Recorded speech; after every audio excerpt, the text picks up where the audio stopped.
ay si Shirley Andy Bagay. Ako po ay isang food service management student. Ngayon po ay mag-i-steam po tayo ng fish. Gamit po ang ating round fish, whole round fish, na kung tawagin ay pampano. I-steam po natin siya ng garlic and black beans.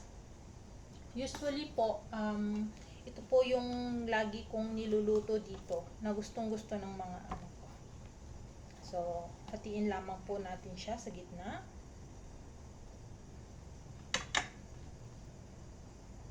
At ilalagay po natin siya sa ating plate.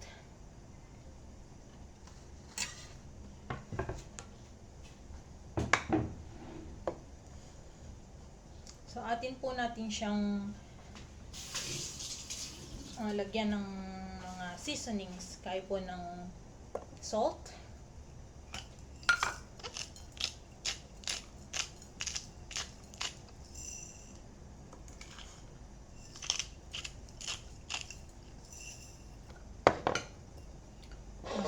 a little bit of sugar,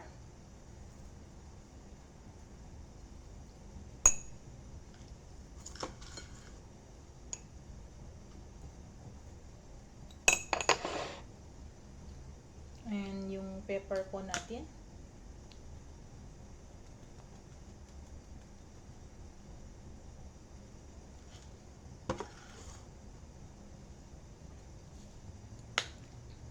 At lagyan po natin ng fish sauce.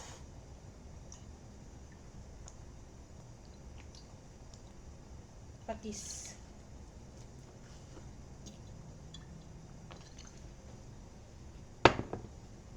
So, ilalagay po natin yung ating bawang at black beans po sa taas. So, ganito lang po kasimple yung luto niya.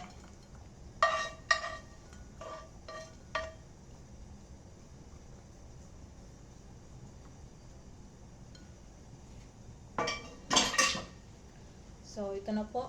I-steam po natin siya ng 7 to 10 minutes.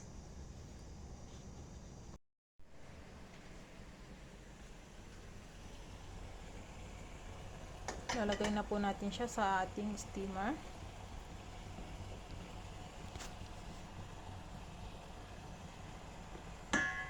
Tatakpan po natin siya.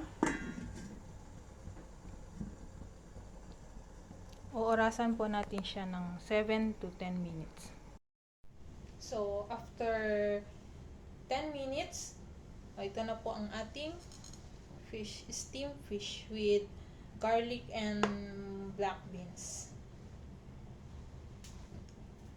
Ang ating finished product. Thank you po.